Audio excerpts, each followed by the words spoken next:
علامہ صاحب، میرا سوال یہ ہے کہ جب فجر کی نماز ہو رہی ہوتی ہے، قرات شروع ہوتی ہے، تو کچھ لوگ پیچھے سنتیں ادا کر رہے ہوتے ہیں۔ کئی بار سنتیں ادا کرتے ہوئے جماعت بھی چلی جاتی ہے، پھر فرض نماز بعد میں ادا کرتے ہیں۔ کیا ایسا کرنا درست ہے؟ تفصیل سے بیان کریں۔ ان کا سوال فجر کی سنت کے حوالے سے ہے۔ دیکھیں، فجر کی جو سنتیں ہیں ان کے بارے میں احادیث میں اتنا حکم ملا ہے، حدیث کا مفہوم ہے۔ نبی صلی اللہ علیہ وسلم نے ارشاد فرمایا کہ اگر تمہیں یہ خوف ہو کہ دشمن کے گھوڑے تمہیں روند ڈالیں گے، تمہیں یہ خوف ہو کہ دشمن کے گھوڑے تم پر حملہ کر دیں گے، تو پھر بھی ان سنتوں کو مت چھوڑو، ان سنتوں کو پڑھو۔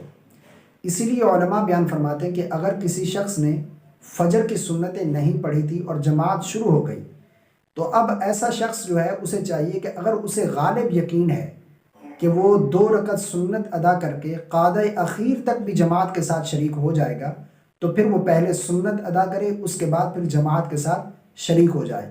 اور یہ حکم صرف فجر کی سنتوں کے لیے ہے۔ اگر کسی اور نماز کی سنت رہ گئی اور جماعت شروع ہو گئی تو پھر سنت نہیں پڑھیں گے بلکہ جماعت کے ساتھ شریک ہو جائیں گے۔ اور یہاں پر یہ مسئلہ اور بھی سمجھ لیجئے کہ اگر کسی کو یہ غالب یقین ہو کہ وہ سنت پڑھے گا تو اس کی جو فرض نماز ہے، جماعت جو ہے وہ چھوٹ جائے گی، تو ایسا شخص پھر سنت نہیں بلکہ جماعت کے ساتھ شریک ہو جائے اور فرض نماز ادا کرے۔ اور ایک غلطی جو کی جاتی ہے وہ یہ بھی کی جاتی ہے کہ فرض نماز ادا ہو رہی ہوتی ہے، یعنی جماعت ہو رہی ہے، اور بعض لوگ جو ہے جماعت سے تھوڑا سا ہٹ کر جو ہے سنت نماز جو ہے پڑھنا شروع کر دیتے ہیں۔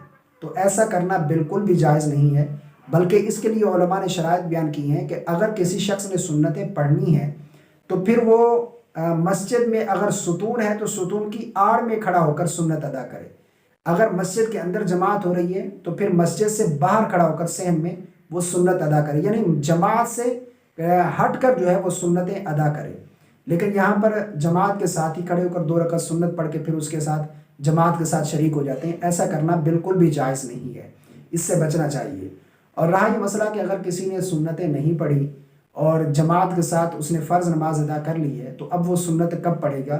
تو اس کو چاہیے کہ وہ سنت جو ہے وہ سورج نکلنے کے بعد ان سنتوں کو پڑھے گا، اور زوال کے وقت سے پہلے اگر پڑھ لے گا تو ٹھیک ہے، ورنہ زوال کے وقت کے بعد ان سنتوں کو نہیں پڑھ سکتا۔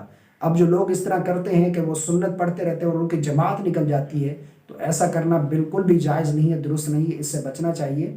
اگر وقت ہے، اگر جماعت کو پا لیں گے تو پھر سنت پڑھ سکتے ہیں، اگر جماعت نکلنے کا خوف ہے تو پھر سنت نہ پڑھیں بلکہ جماعت کے ساتھ فرض نماز ہی ادا کریں گے۔